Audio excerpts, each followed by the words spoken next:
Hi guys, hope you're all having a great weekend.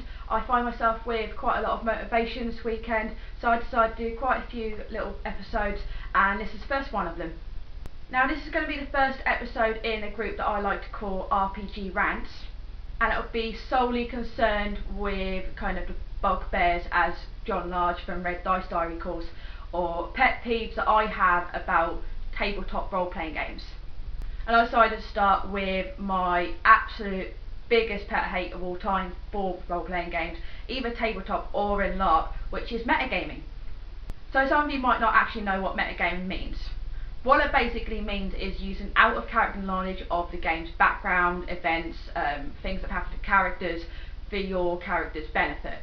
Specifically, your character does not have knowledge of these, but because you have out-of-character knowledge from hearing it, possibly after the game, possibly even hearing it whilst the GM is talking to another player about what's happening to their character at that point, and then you using that knowledge that you've acquired somehow out of character to actually benefit your character and act as if your character actually knows it.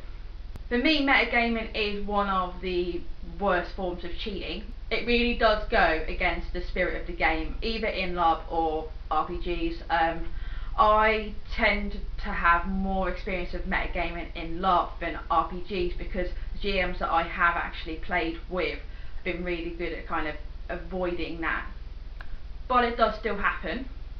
There's been a few times where I've experienced people metagame sort of against me. Specifically in a LARP capacity, rather than tabletop, my character currently is a paladin, which is a special creature in the Lorien Trust system.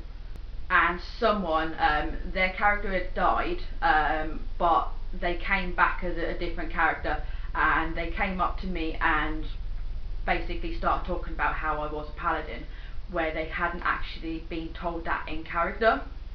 And it is understandable that certainly if you're an inexperienced player, that you've not had different characters before in the same system, that you might have the issue of trying to figure out, you know, what does your character know now, and what your old character knew but you wouldn't know. But it's really important to kind of set that down straight away so that you're not going to avoid things like metagaming.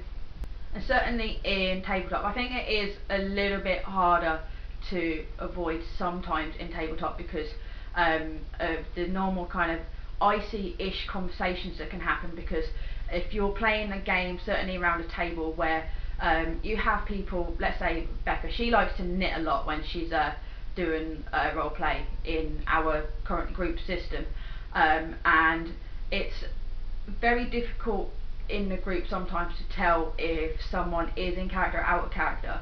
However, you kind of need to be kind of on top of your game with that one. In fact, Becca actually has a really good strategy she uses, which really annoys me because I do sometimes want to rant at her about how like things are happening to my character in LT, but basically if it's something that her character wouldn't know, she doesn't actually want to be told out of character either.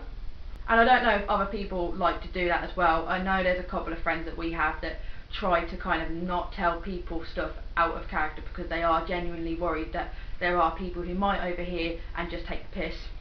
I tend to favour the strategy of trusting people not to be a numpty, and if they are going to be a numpty about it and metagame and do it to my face, I will certainly tell them about it, and I have done. I think the moral of the story with metagaming is you need to not be an absolute dick. Ultimately, it's a game. Certainly with role-playing games, it's not a game where you're trying to win, which is going to be another of my pet hates. It's about a story, about characters, how they journey. You know, no one's ultimately going to end up riding off into the sunset unless it is one of those type of games. But, you know, it is about how they react to events naturally. And I think metagaming just takes that away from that as a whole. Aside from the fact that it does really affect the power balance and really just pisses people off straight away when people do it, it also creates a lot of mistrust for future games. So don't metagame, people. So that's my mini rant over. I've got a few questions for any tabletop or LARP players out there, and they are: What strategies do you employ to stop yourself from metagaming? Because, you know, mistakes do happen, so do you have any specific kind of ways that you try to stop yourself from using the out of character knowledge that you may have gotten for in character game? And what do you do if you actually catch someone doing it, either possibly accidentally or actually deliberately? Feel free to leave your comments in the box below as always, and feel free to subscribe, share, and also go on the Facebook page. And thanks for watching.